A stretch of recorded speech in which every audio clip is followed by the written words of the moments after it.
Welcome to Pink Kink, where we are ready to guide you through the wild and wonderful world of kink. I'm Princess Rara. And I'm Dara, the Electro Khaleesi. Whether you are a baby kinkster, a seasoned pro, or just here for the entertainment, Pink Kink will help you level up your kink knowledge. Join us as we share our own wild, sometimes awkward, but always entertaining experiences and spill the tea from our combined 30 plus years in the private and professional kink worlds.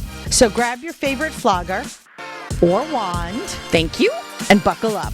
You'll learn, you'll laugh, and who knows, you might just spit out your coffee. Let's get this kinky party started.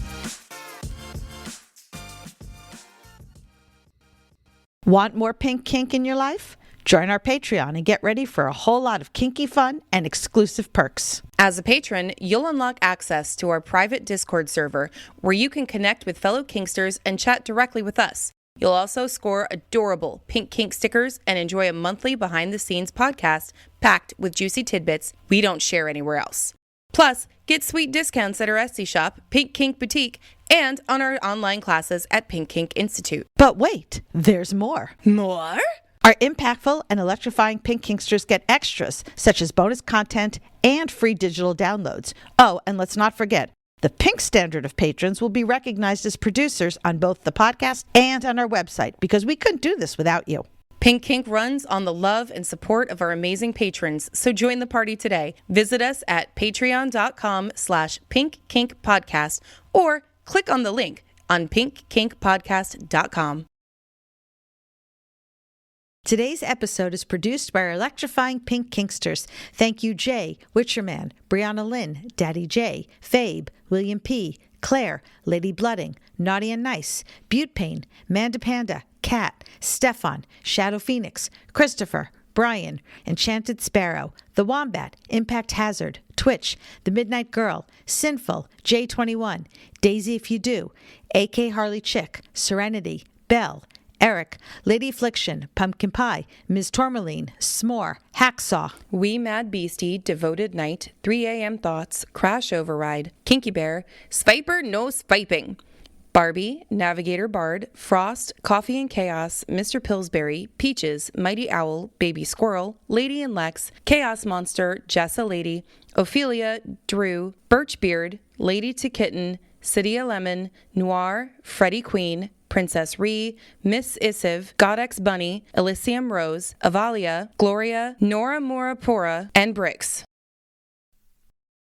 Are you ready for this episode, Dara? This has been one of our more requested topics. It has been highly requested. And it kind of came about in a funky way, which is fine. We had a lot of people reach out to us and request episodes on Spanko community because it is different than the typical traditional kink community. There's some crossover between the two, but there's definitely some different rules. We have at least 2 patrons off the top of my head who I know are very actively involved in the Spanko community. But Dara and I are not involved in it, so I didn't feel comfortable doing an episode on it until I had done all my research. So I was trying to pull together my research and stuff, and then the heavens opened up. And I received an email from somebody who was applying to teach for Pink Kink Institute, which I'm very excited. By the way, guys, here, I'll do my sales pitch because apparently I sucked last episode with my sales pitch. You really did, though. I know. I'll try to be better. So Pink Kink Institute is our online classes. And once a month, we have an online class for 2 hours where we can get in-depth into a discussion. Depending upon who the speaker is, we record it for some of them.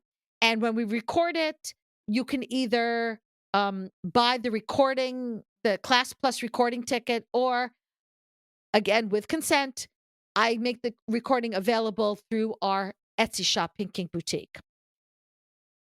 But we've been having an amazing round of educators that have reached out to me that I've hunted down, and I do mean hunted, down to teach and had some great topics. But this particular educator, Miss Chris, had reached out to me about wanting to teach. Now, I've been able to book so many. I think I've literally only got one more class for 2025 that I need to find a teacher for. But when I was going over Miss Chris's background and bio, she is very active in the Spanko community. So I'm like, so hey, I don't know if I have any need right now for an institute class from you, but you want to come on the podcast to be interviewed to talk about the Spanko community? She's like, oh my God, yes. So I thought, yay, much better that you guys hear about this community from somebody who's actually involved in it and understands it.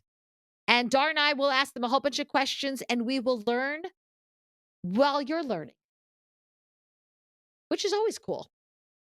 I do like learning. That's like part of the reason I think we started this is so that we could also learn as we teach.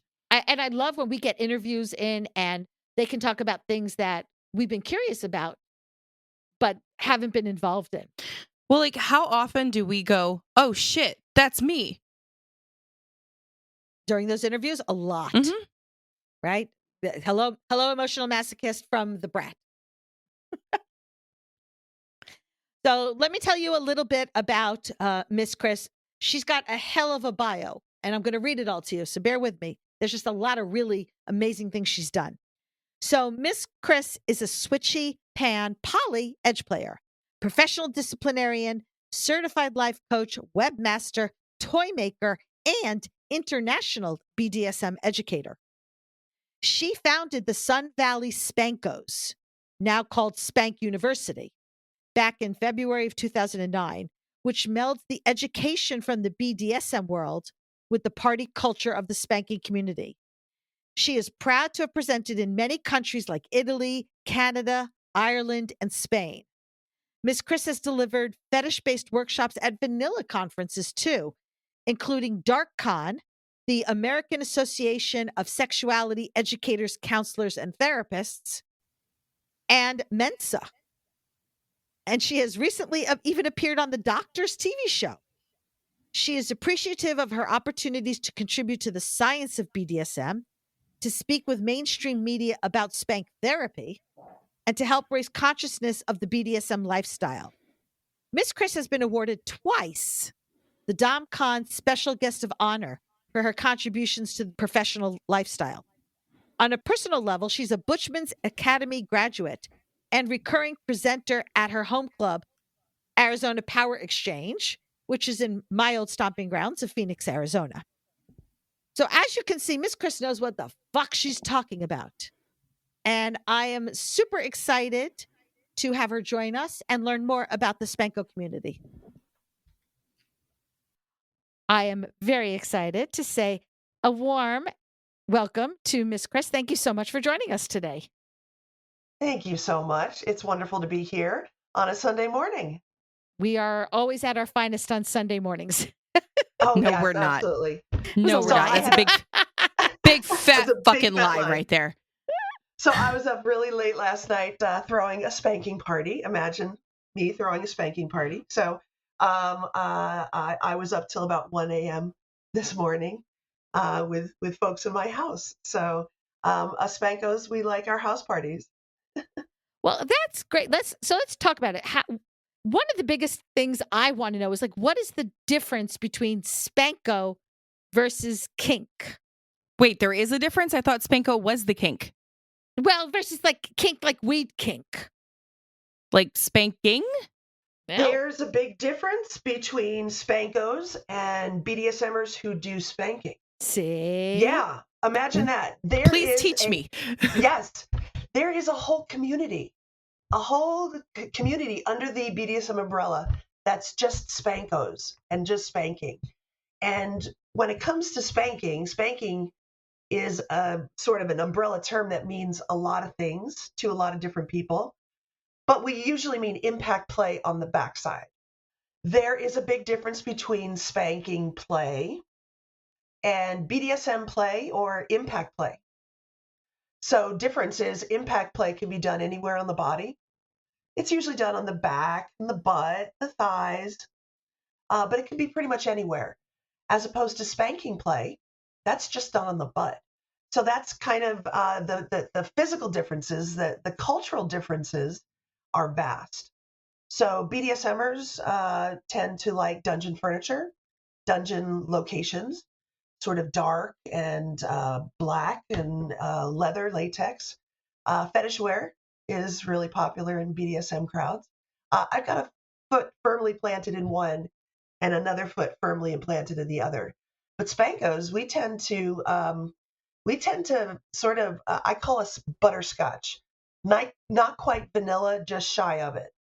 We're we're on the we're on the mainstream side of the cake, and we tend to like sort of uniforms, role play outfits. We do a lot of age play in the spanking community. Just regular street clothes. Very often we show up. A lot of people showed up last night at my party just in regular street clothes. We don't dress up as anything interesting sometimes. We can be a little bit boring as far as our outfits are concerned sometimes. I love the idea of it being butterscotch. Yeah. Yeah, that's funny. Well, you've got all these different communities underneath the BDSM umbrella. You've got the leather community, and you've got the edge play community, you've got the rope community. All these different communities have their own culture, their own sort of rules and ways they do things and boundaries. I'm a professional fetishist, but I would never dream of calling myself into rope because I don't. I'm not a rope person. So teaching classes on rope probably not going to happen with me. You know. One of our patrons does a lot of vending with the Spanko community. And so and he was telling me about, because when I think of the Spanko community, I think of just spanking with the hands. But you Yeah. guys do more than just that, right? We do a lot more. So Spankos like to do any kind of impact play on the backside. So that includes paddles, straps, canes, floggers to a certain extent. We do use floggers. That's sort of a marginal Spanko toy. We use a lot of pervertibles. So belts and hairbrushes and wooden spoons, kitchen implements, that type of thing. What we don't usually use are whips, even though on the backside it's usually just not a part of our culture. Our US culture is mostly based out of the domestic scene. So you're going to see stuff that's in the typical home, the typical school, the typical workplace. Yeah, Yeah. So domestic discipline is a large part, then you would say? I would say it's a huge part, especially here in the States. Overseas in the UK, for instance, they call this the spanking scene the CP scene or the corporal punishment scene. And their scene centers around the cane. And they've got a very specific culture around the cane that we don't have here in the States. So ours is a lot more domestic. Do you use like rulers and stuff and do a lot of, Yes, early 1900s teacher? absolutely, absolutely. So, I'm a big historical role player. Spanko scene has tremendous amount of role play. So I like to start in the 1880s and I play a governess who canes and uses a tawse, which is a specialized type of strap. But I do 1920s role plays, I do 1950s role plays. And for some of my younger people, I do 1980s, God. That's as which bad as now I which hear I people saying, yeah, they were, the older people, those born in the 1900s. I'm like, fuck you. exactly right. Fuck Fuck you. that shit. Get Like the fuck fuck right that. on out of here. Little ingrates. You mentioned age play, and Dar and I both Yeah. happen to be part of the age play community. So Oh, right how do on. you, yeah, she's a little, I'm a middle. How do you incorporate the age play in with the Spanko community? Because that to me is fascinating. I had Yeah. no idea that was part of it.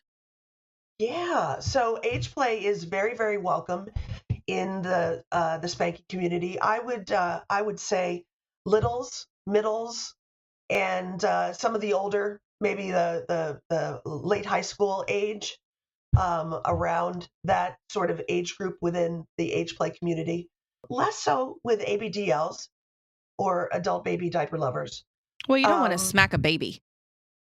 no, yeah. I mean, if we're talking about authenticity here, you would never lift a finger to a baby. So, No. um, very frequently, it's not included in the ABDL community. Teenagers, But however, smack the shit out of them. yes, they do. They are quite little bullies.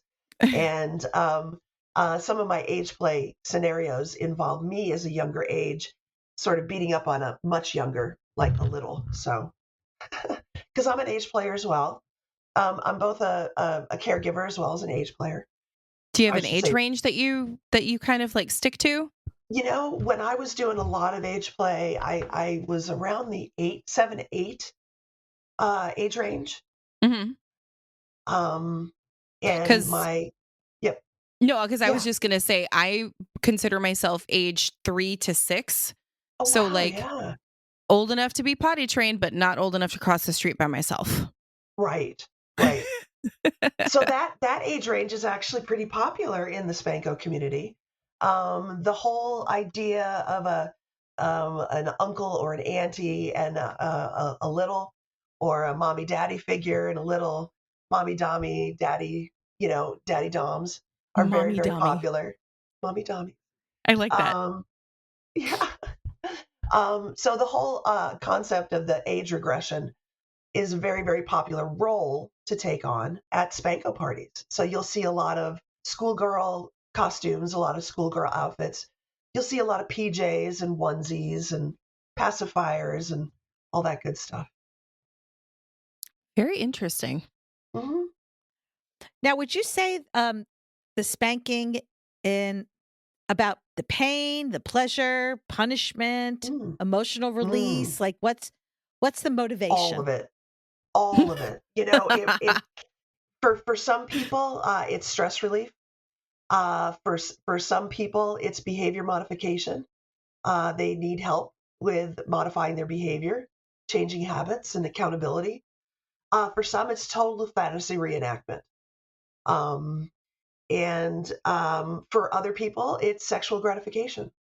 People who are spankos very frequently can receive sexual gratification just from a spanking. They can come Hmm. just from a spanking or caning or paddling, strapping, that type of thing. How often does So, that happen? um, not a tremendous amount. There's different types of spankings that will lead to different outcomes.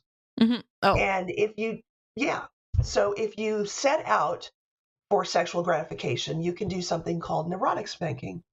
And as you can imagine, neurotic spanking, you're gently percussing your genitals, and that often leads to sexual excitement. percussing. Percussing. See, I don't necessarily think, and maybe this is just incorrect on my part. I don't when I think of like masochists, I don't necessarily think of masochists doing just the spanking, but maybe that's because for Mm, me, maybe that's just because for me, I've never found spanking to be enough to take care of my mm, masochist side. So maybe I just haven't got been it. spanked Got by the it. right people. I don't know. I would argue that you probably haven't been spanked by the right people. I it's often said that the spanking scene is very entry level, very sort of a gateway kink. That a lot of people start out with spanking and they are introduced to spanking. They're introduced to the lifestyle through spanking, but they don't really stick with it because it's just kind of boring and kind of lackluster and if you're getting spanked by the hand, it's usually not very hard, and for people who need a lot more pain or a lot more stimulation, sensation, um, a hand spanking is just not never going to cut it. However, you pick up a hairbrush or you pick up a cane or you pick up a nice big leather strap and all of a sudden your pain is plenty. In fact, I've known some Spankos who were way heavier than the edgiest edge player that I've ever seen. It just so happens that all the action is on your butt, not the rest of your body. Hmm. Huh. Yeah. All right. So speaking of gateway, tell us about your start. How did you discover the Spanko All right. community? So Good question. I got my start back in 2007. I read Kuschel's Dart by Jacqueline Carey. Yes. I was waiting for this to come up. Yep. I read this book, and funny story on how I even found the book. So I was visiting a chiropractor in the West Valley here in Phoenix, and right next door was an old used bookstore. And of course, I loved old used bookstores. And there was some books lying on the ground waiting to be shelved. And they looked very interesting. And so I brought up the first 3 of the series. And I got up to the main, and I'm checking out with the woman, and she's wrinkling her nose. She's wrinkling her nose. I said, have you read these? And she says, yeah, I read these. I said, well, you didn't think very much of them, did you? And she says, no, they were not my cup of tea. And so I said, oh, okay, well, they sound pretty interesting to me. So that now they sound even more interesting. So I'm definitely going to get them now. That's amazing. Fucking So best response ever. So I read the first book, and I was hooked within the first few chapters. I mean, Jacqueline Carey really draws you in. Oh my God, her writing is incredible. It's like the world building alone was just phenomenal. So just as a background, cool. just for you very and for cool listeners who may be joining, I did one of my birthday episodes on fantasy books that have kink in them. So we did a whole book club for the summer, and then we recorded. I talked with different people about the books, and this was number 1 on my list to do because holy fucking shit, it's good.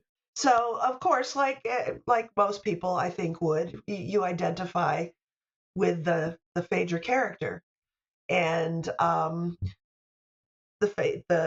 main character is a professional submissive.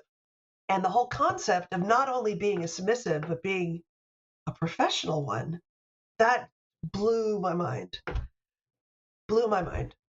And I had a good friend, and I went out to lunch with my good friend, and he says, how you doing? And I said, I think I'm losing my mind. I am reading these fantasy books, and I actually want to do what the characters are doing. I said, but it's a fantasy world. It doesn't exist. It's a total fantasy. And he says, I'm intrigued. What do you want to do that's just in a fantasy world? And I explained to him about the character and professional submission and all that good stuff. And he's just like, oh, that's not a fantasy world. People actually do that. In fact, there's a really great club in town called Apex, the Arizona Power Exchange. And people get together and they do this all the time. Mind blown. And I was like, no. Pardon me? Mind blown. Total mind blown. So he shared the URL back then, and I went home and I just fell into the website. And I never did climb out. I'm still there firmly. Apex is my home club. And so I found a newbie night, sort of a novice orientation, and they were going to be introducing all these new concepts, and they were going to be introducing all these different fetishes. And there was a guy there doing flogging. Coincidentally enough, that night that I showed up to Apex, the novice night, I was so nervous. I couldn't be more vanilla. I made my living in computers. I was a nerd. I'm still a nerd. But I drove around the building quite a few times before I parked the car and decided to go in. Just was waiting online to go in, not meeting anybody's eyes. I didn't want to look at anybody. I didn't want to touch anybody. I was waiting online to get and pay my membership. And all of a sudden I get this tap on the shoulder. I turn around, and like in slow motion, it was ridiculous. I see a coworker. A coworker? Oh, Oh shit. no. That's like our greatest fear. And the coworker was there for the first time as well. Oh, wow. And we about died because we were both so worried about outing each other. Well, that that's an insurance policy right there. Yes, exactly. We wound up circling the entire night. At the very end, we were like the last two people standing that night. We came together in the middle of the dungeon floor and we're like, "You're not going to tell anybody." No, no, no. You're not going to tell anybody. No, no, no. So that's my Jacqueline Carey introduction story. So, Well, Rara has that, a similar story. really, you came into Oh, this with well, I from a came in book? through 50 Shades of Grey. I read 50 Shades of Grey No. and thought, wow, this is really hot. But I was 50 at the time. I was already 50 years old. And I'd been reading romance novels for enough years that I recognize this is fiction. And I'm sure it was fictionalized and need to do my research on the reality of it. But I had been, dabbling with things like bondage since my college days. I just never knew there was a name for it Yeah. until 50 Hmm. Shades of Grey. And so I get it. I'm also, the running joke is Dar's a toe dipper. I may jump first into the deep end and hope you swim. Hmm. And Yeah, it was that's 12 years for me before I even went into a club. yeah. And the first time I went into a club, I pretty much stripped naked, walked around without any clothes on, and did scenes in front of other people. So I've never looked back. Nope. You were about to mention something electrical something or other, and my radar pinged. Ooh, are you interested in electrical play? Yes. Yes. So that's eventually what actually hooked me was the guy who was doing flogging in the beginning of the night, later was doing electrical play, and he had this claw, this electrical claw with points, sort of that came, and so it vibrated. It was a very very mild electrical toy, but he was doing some sensation play with that electrical toy. And I wasn't comfortable at all taking any of my clothes off that night, which is funny considering I'm the first one to get naked sometimes nowadays. But he did that on my forearm. I went to La La Land. Rara, I think we need to send an invitation to our friend Miss Chris for our birthday party. Oh, yes. Ooh. We take over we take over our local dungeon every year in September because we're both September babies. And Oh, wow. we plan each of us plan a special scene that we do in our favorite areas. And Dara is um into sensation play and is an emotional masochist. I Oh, am a wow. I'm a physical masochist and I'm into anything that hurts, and if it bleeds, I'm even happier. Oh, blood play. I'm Yeah. very into blood play. Yep. Yeah. Actually, the other part of this is my specialty happens to be electroplay. Really? Mm-hmm. Ooh, how do you like to play with electricity? Electricity. Um, Usually with the violet wand, and I just do all kinds Ah, of stuff, but I figured that might be something you'd be interested in. Um, and you can also do electro impact with it, so you can incorporate stuff. There's actually even a way that you could probably do spanking with it too. That I right. could, yeah. Very cool. I know that I've got a violet wand and a contact pad, body contact pad, Mm-hmm. and I've got a cane that's made out of carbon fiber. Exactly. So I can do electrified caning. You can also get a kitchen glove, like Mm-hmm. the kind of mesh kitchen Like, glove, and put it yep, on, and you can spank with that. nice. See, Very this cool. this is kind of blowing my mind because when I think of the Spanko community, I'm literally thinking of just barehanded spanking and nothing else. And so I love Yeah, hearing the fact that I'm wrong yeah, and that it incorporates so much more. yeah, Rara's absolutely. enjoying being wrong. What? I know it doesn't What happen is very happening? well. I'm not wrong very often. I usually hate being wrong, but I actually am glad in this instance. But yeah, you for sure need to come out for a birthday. You'd enjoy it. That sounds phenomenal. So let's let's talk about these Spanko events because I know that you guys you Okay. have your parties, you have conventions. Yeah, Um, we sure so do. tell us about the community as a whole. All right. So I run a small regional group. We usually have single night parties, and there's a ton of us all over the country. Spanking parties have been popping up left and right now, um, solidly for the last 10 years. And so just about any area of the country that you're in, you could find some kind of spanking party going on. So mine is just, I've been going on since 2009. So I've been going for quite a while. And I have small house parties. I used to do the hotel thing. Eh, it doesn't appeal to me so much anymore. There's plenty of large national spanking conventions that take place in hotels and such. But basically, a large national convention, you'll come in on a Thursday night. There'll be parties Thursday night. Friday is registration. You might have some classes on Friday.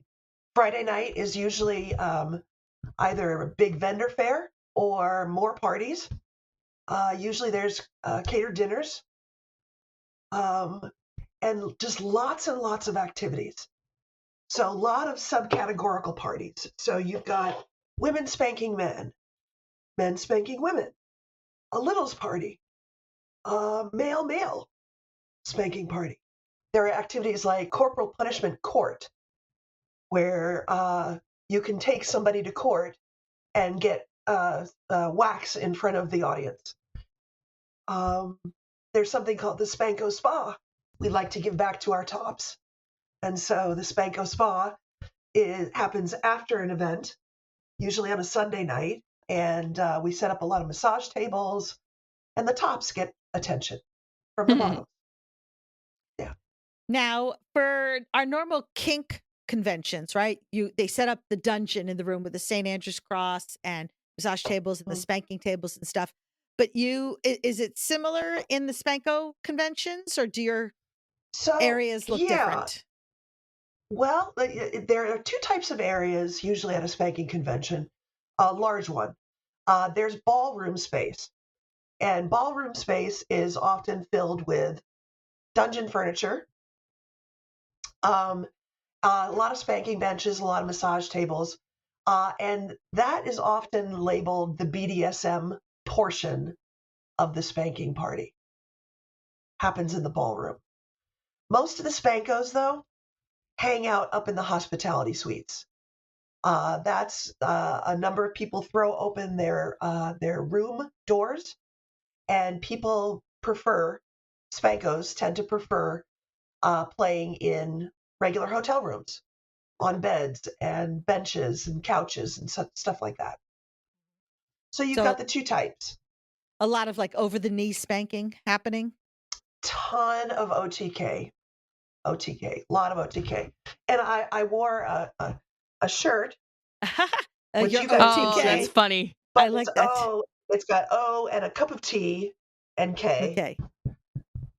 So that's Very my much little like that. code. I go through Yeah. the airports in this T-shirt, and I get quizzical looks, and then every once in a while, someone will be like, "Ah." Yeah, I have to admit that's something I would like to try, OTK. I am small enough that I will fit in most people's laps. Mhm. Um, I really haven't had an opportunity to do a full like OTK scene where Oh wow! and so I'm curious about that to see if maybe that will change my perception of like just spanking versus Sure, my sure. typical The impact scenes. Yeah, the OTK position is very special because it's the only really, it's the only way that both the top and the bottom can share such intimate space. You know, you're basically body on body, and the bottom's body is draped over the top's body such that their front is getting stimulation at the same time their backside is. In France, they call it the mother's position because it's so inextricably connected with maternal discipline. That makes sense. Now, do you is there a lot of power exchange dynamics that are happening also in the Spanko community? Or is it pretty They're much just like really, top yeah, bottom? it's mostly top bottom. It's mostly top bottom. A number of people do identify as dominant submission. We don't use the term master and slave. We use Spanko to mean anybody, either top or bottom. Spanker, spanky, we use that as well. We do have terms that apply just to the spanking community, and that's HOH, which stands for head of household, and TIH, which stands for taken in hand. And that's the top and the bottom roles, respectively. And do people traditionally identify just on one side or the other, or do you have a lot of people who switch? We have a lot of switches. We have a lot of switches. It's always been pretty heavy switch, but it only recently has male submissives been free to really come out. There used to be quite a stigma attached with male submission, and Still is, so unfortunately. there still is. Unfortunately, it's less so now, but it still exists, and I think it exists even in the BDSM community too. Oh, yeah. Yeah, we both identify as female dominant. And so, yeah, it's really difficult in that aspect. So, would you say that there's any values or protocols that feel distinctly related to the Spanko community versus the kink community? Or are we pretty much the same in that aspect? Absolutely, absolutely. So we fundamentally come from a different history. We have a different history. So a lot of BDSM history that we take from the leather motorcycle gang, the leather motorcycle clubs of the 40s and 50s when the soldiers came back from World War II.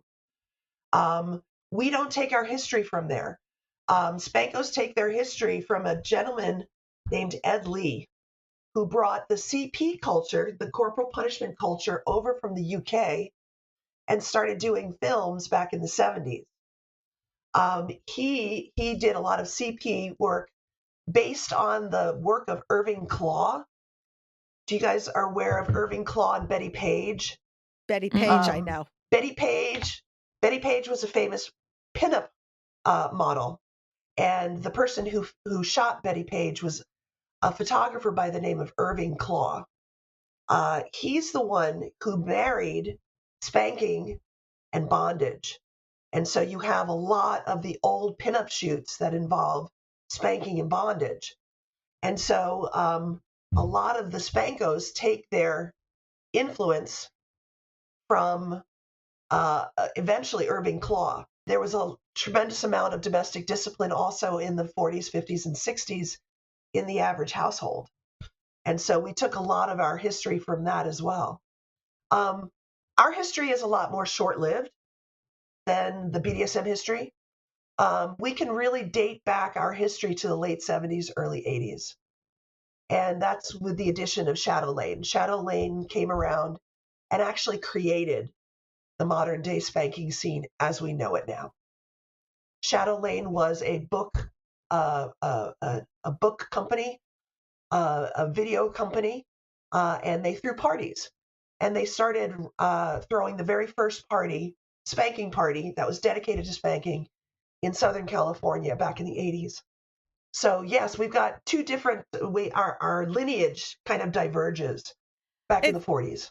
See, you're making me think now because as I said, I'm an avid romance reader, and I've read some books that would be considered historical because of the time they take place, but it's a lot of disciplinarian where it's got the husband marries a much younger wife and brings Mm-hmm. in the nursemaid who takes care of her, and she's treated like a Absolutely. child, not Mm-hmm. not an adult, and she gets disciplined and has all these rules to follow. And it's like all these Mm-hmm. things you're talking about, I'm like, oh, that's those books that I've read, that's what's in them. Yes, yes. So before Irving Klaw in the 40s, we date back, our lineage goes further back than that. Our lineage goes back to Teresa Berkeley, who was the first professional dominatrix back in the 1820s. And she was starting to introduce the cane and the birch. And this dynamic of somebody being in charge, somebody having to take orders, somebody being the head of household, like a military man who is an estate holder brings in a governess to teach their kids. And something hanky happens with the governess, and the governess is then disciplined and punished.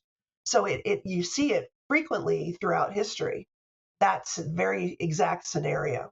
I'll have to reread those now, looking at it from a different perspective. If you Never do, thought if about you it. read a lot, if you read any Victorian erotica, I do. Yeah. you'll see that theme played a tremendous amount over and over and over again.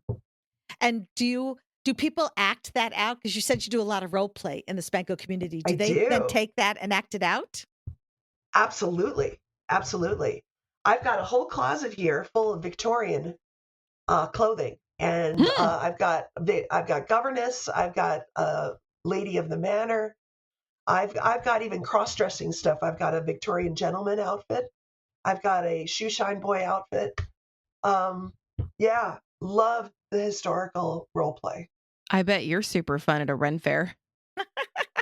Love Ren fairs. I was going to say, from Arizona, there's the 3 largest Ren fairs in the United States. One is in Arizona, and the other one is our local one in Maryland. I forget where the third one was, but those are the 3 biggest Ren fairs. So I believe it. I believe it.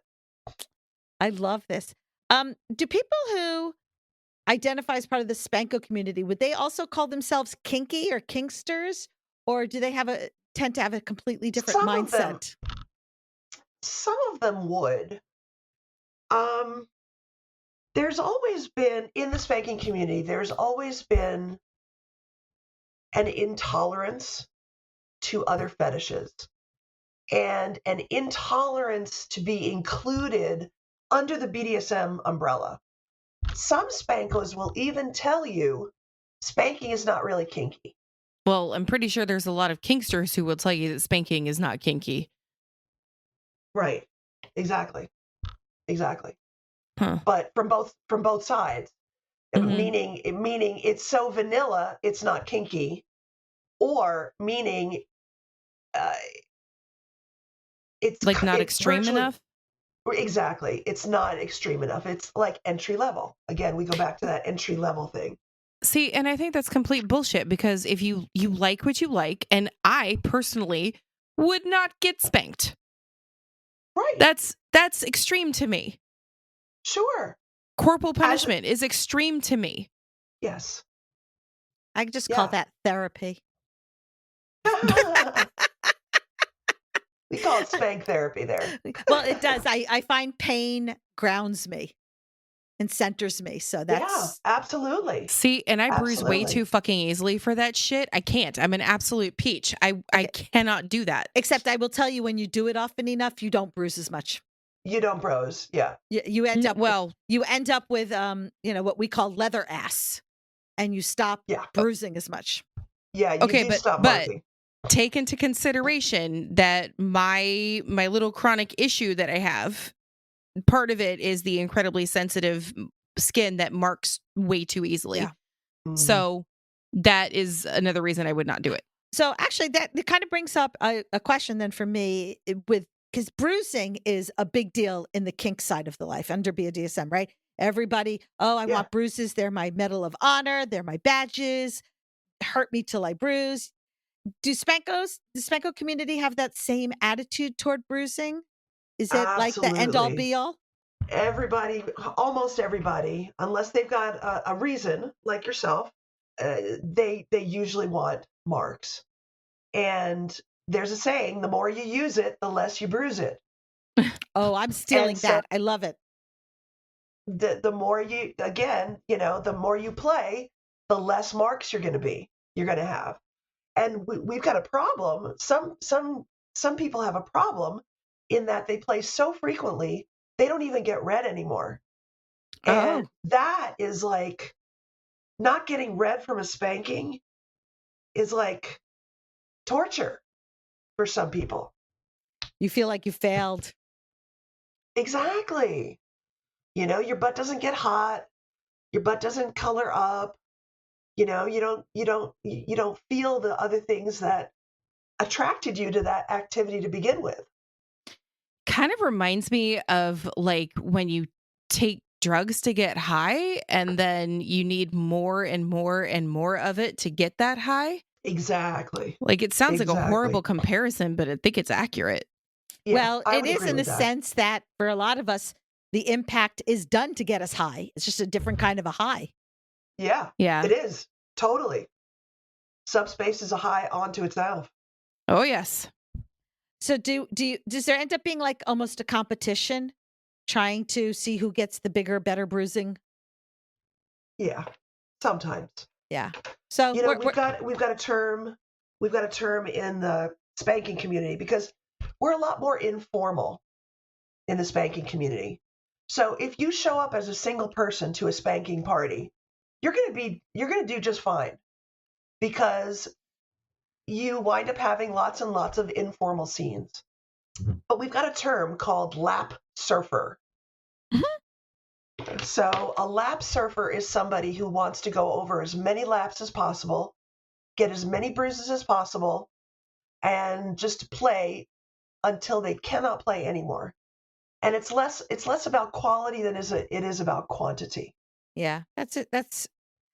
I've seen that on our side too, and I teach a class called Kink is not a competition, and I talk a lot about the problem of utilizing bruises as the way to measure whether a scene was successful or not, because we end up spending so much time worrying about the bruising, we forget to remember the connection and Exactly. the special time we had with the person. So, when you guys do your scenes, are they like a typical impact scene where you've got your warm up and then your the hard part and then your cool down and how about aftercare? Does the aftercare look Yes. the same? Yeah, pretty much. It does look the same. There's always been less of an emphasis on aftercare in the spanking scene. But I think aftercare is really starting to come to the forefront a little bit more. The spanking scene has been slow to adopt a number of different things, aftercare being one of them, and negotiation being another one. Oh, really? A lot of people jump into scenes without really fully negotiating. Um, and there obviously miscommunications happen.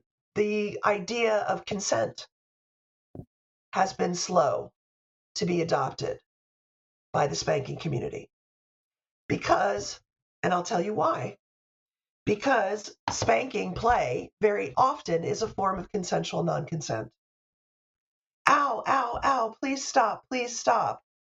Doesn't mean ow, ow, ow, please stop, please stop. It's part of the role. When you want to get out of it, you say red. That's a safe word. Will stop everything. Um, but Spankos love to play with consensual non-consent. Hmm. So when you say that they weren't really doing the same with consent, basically meaning you'd pretty much just say, "Hey, do you want to do a spanking scene?" And they'll go, "Yes," and they'll start. And that's like the extent of it. Yep. Yeah. I could see how that might be problematic. Yep. It is problematic. And it has gotten even more problematic in the last few years. So there's a lot of, right now, there's a lot of education going on, or there's a lot of education being attempted. One of the things that has been slow to be adopted as well is education. Now, BDSM conferences, they sort of center around education. You take classes during the day, and then they've got open dungeon space at night that you can put into practice or you can try out what you saw in your class that day. Historically, in the beginning, there were no classes at spanking conferences. It was all about the party. It was all about getting together to spank or be spanked. And there was very few mentoring opportunities. There was very few educational opportunities. As my group, Spank University, is dedicated towards the party culture as well as mixing in education. And I've really made it my mission statement to really further education at spanking conferences. And I'm really happy to see that a lot of them are adopting a lot more education these last 5 years. Oh, that's So I'm really happy fantastic. about that.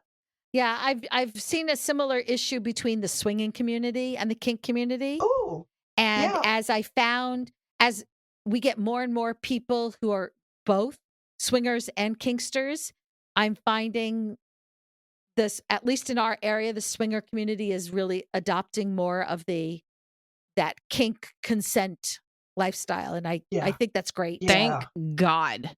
Yes, thank God. So, I um, really don't like the idea of like, because in the kink community, it's if you didn't explicitly say yes, it's a no. Right. And in my experience in the swinger lifestyle, it's if you didn't explicitly say no, it's a yes. yeah, well, it's the opt in versus opt out. And so, you know, Exactly.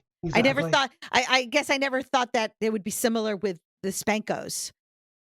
Yeah. Oh, yeah. But that makes Yeah. sense, especially if they're looking at it from the standpoint of it's butterscotch versus Yes. kink. They don't they probably Sure. don't think we need that because Right. we're not dealing with Exactly. you have to worry about the risks involved over here because we're doing something lighter. And Right. people forget That about is that the is the mental myth. risk. Oh, yeah. Oh, yeah. What are, Definitely. what are some other myths that you see happening either within the Spanko community or about the Spanko community? Again, going back to the gateway kink thing, bondage and spanking are two of the most popular fetishes on FetLife. And very frequently, people come into the lifestyle either between impact play in the form of spanking or bondage play. I don't think rope has this negative reputation for being a gateway kink, but for some reason, spanking has become that in a lot of BDSM circles.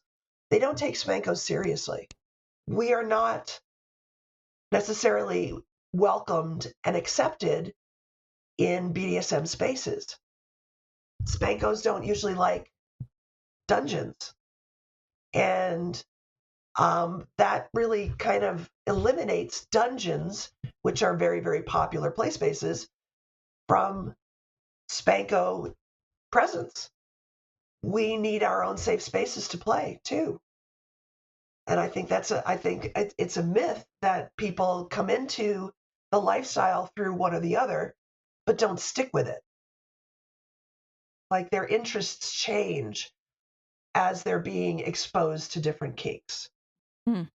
Yeah, it's interesting. I hear people talk about spanking, but the minute they change that word spanking to Spanko, like the attitude of who they're talking to switches. So if you say like I'm into spanking, cool, wonderful, awesome. But then if you say I'm a Spanko, it's like, well, wait a minute, Right. that's different.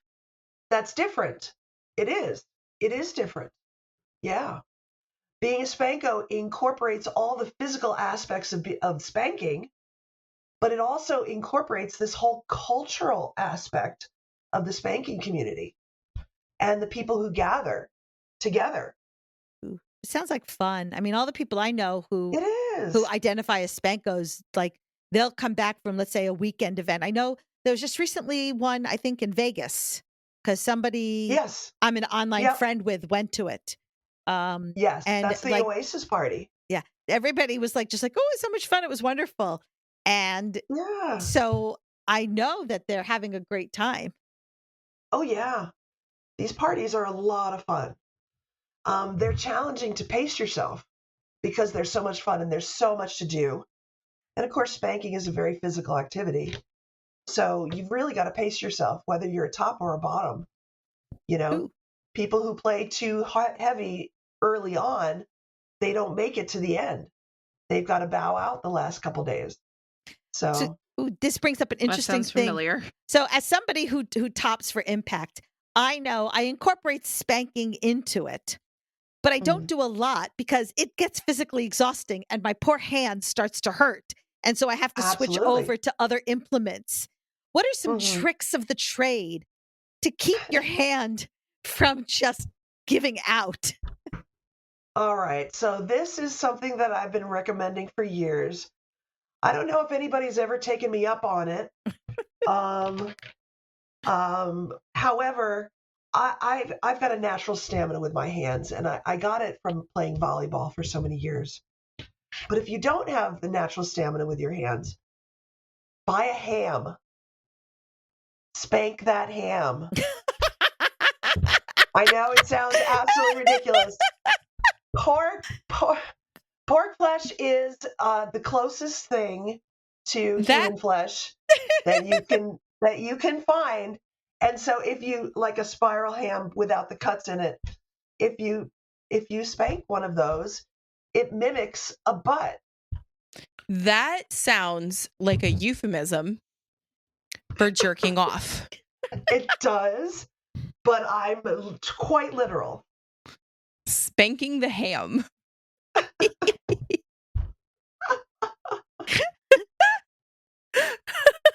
Okay. Yep. Well, I never would have thought of that. That was not what I was expecting you to say. I was just thinking practice makes perfect. Like, build up your hand stamina just like you have to build up your butt stamina. You But can do that as well. She went for ham. Ham. What about like wearing any a glove gloves? helps as well. Okay, yeah. Yeah, I was going to say wearing a glove helps. I recommend a very light deerskin golf glove. Ooh, I love deerskin. Basically, just protects the hand.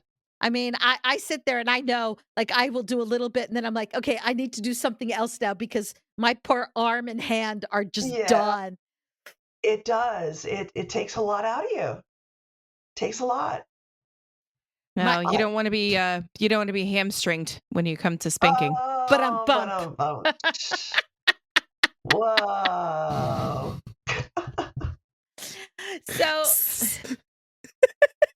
okay, so since you talked about the fact that the Spanko side is just getting into the education now, and it's one of your things you're doing through your university, what are some of the what things should people be educating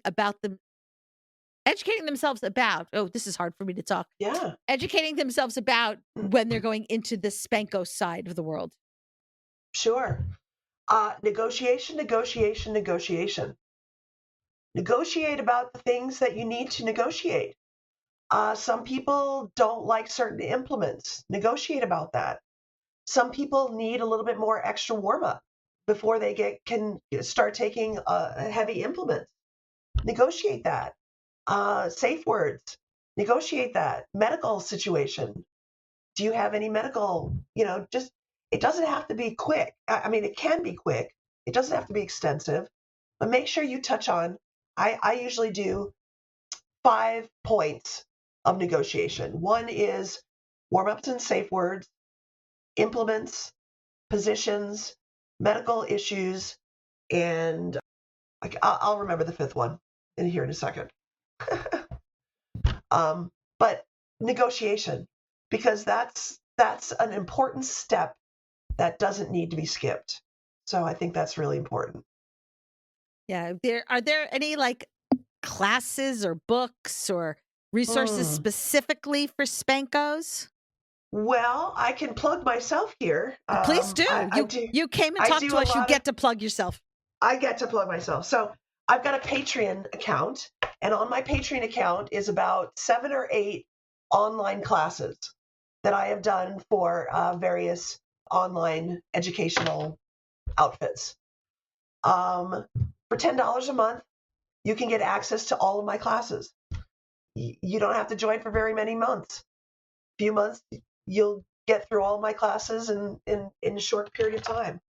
I teach on all sorts of topics, but mostly spanking, role play, historical role play, skill sets.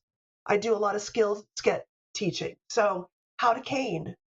It's a basic skill set, but people need to be learning how to cane before they pick up a cane and cane somebody. Straps are hard to use. People should be learning how to use a strap and not assuming that they can use it just because they have an arm and someone's got a butt, which sometimes is the assumption. Yeah. Oh, I don't need to learn anything. I've got an arm. I know what to do with it. What if somebody does not have a butt? I'm sorry? See, I thought you were What? going to ask if somebody doesn't have an arm. Oh, No. What if they don't have a butt?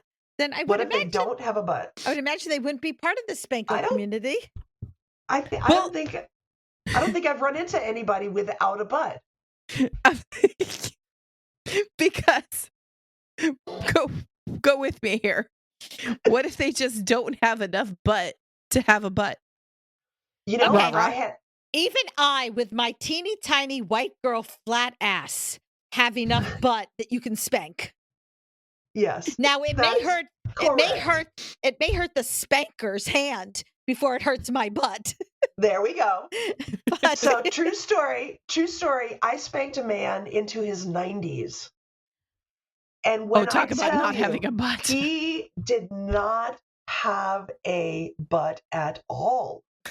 I was literally spanking his little skeleton. His little butt, his little skeleton. It's crazy. I actually had another person, true story, that had an inverted butt. Huh? I'm trying to picture this. I know. Try. I don't want to it. picture that. You I can't, think I'm gonna have you to can't Google. do it.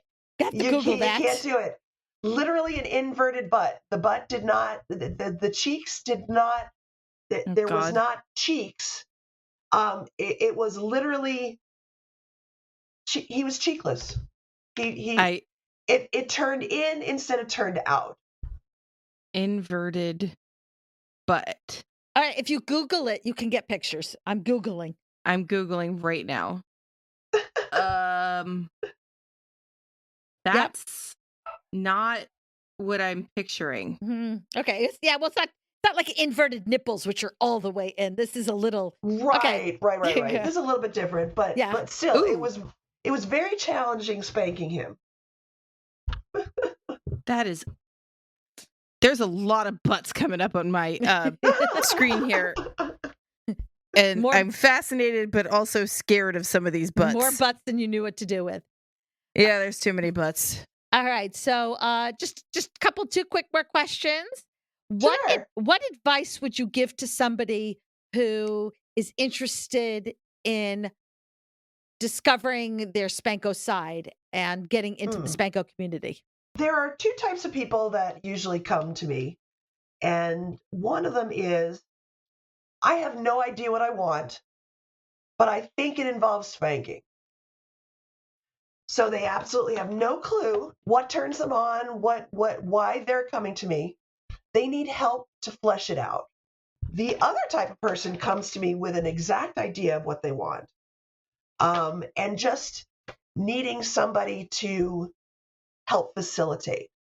A lot of people say that professional dominance, we are all in it for the money, that we're not actually kinky, that we use people, and that we don't provide the services that people pay us for.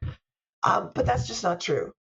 You can serve up on a platter exactly what you want to explore with a professional dominant.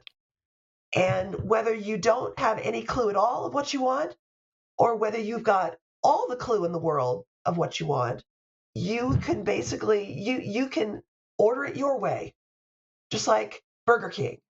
Have it your way. Have it your way. Have it your way. And so I would like to let people know that professional domination is not out of reach for these people. I've had a variety of people, anywhere from fixed income all the way up to millionaires, come see me. It's not out of reach. So if you want to explore, if you want to do what you want to do, hire a professional dominant. There we go. They'll step you through exactly what you need. Sounds great. All right, and one final thing, and this is for all of our kinksters who are listening and learning. What do you wish more kinksters understood about the Spanko community? That we are just as valid of a community under the BDSM umbrella as anybody else. So whether you're in the leather community, master slave community, edge play community, rope community, us Spankos have a spot as well. And there's nothing to fear. We're just a little bit different than everybody else. I love it. Well, thank you so much. I know I've learned because I didn't understand the Spanko community. I will definitely be putting in the links to your Patreon in our show notes for this Oh, episode. great. Thank you. So for those who want to learn more about it, they can check out the Patreon and have access to those classes. I thank you. Really, I just didn't think the darn I could do a sufficient job of explaining a Not community at we're all. not a part of. So to have you come Sure. in I understand that. and be able to really showcase, I mean, you've made it seem so much more interesting, honestly, than I thought of it as Yeah. somebody who likes a wide range of impact and pain. Never really thought about the Spanko community that way, but I appreciate that. Thank you so much. Thanks for having me today. Thank you. Thanks for hanging out with us today. If you enjoyed what you heard, make sure to subscribe so you don't miss a minute of our fun and educational content. New episodes drop every Friday. If you love what we do and want to help us keep creating, support us on Patreon at patreon.com/pinkkinkpodcast. You can also support our affiliates to benefit small businesses and us at the same time. No extra cash? No problem. You can still help by spreading the word about your favorite kinky podcast. Share us with your friends, and don't forget to rate and review us on Spotify, Apple Podcasts, or wherever you listen. Those 5-star reviews mean the world to us, and those 5-star reviews go a long way in boosting our podcast through the algorithm and reaching more listeners. Sign up for our Pink Kink Institute classes. Shop at our Etsy shop, Pink Kink Boutique. Stay connected with us on social media. You'll find all the links on our link tree posted in the show notes. Your support means the world to us. So until next time, stay pink And level up your kink knowledge.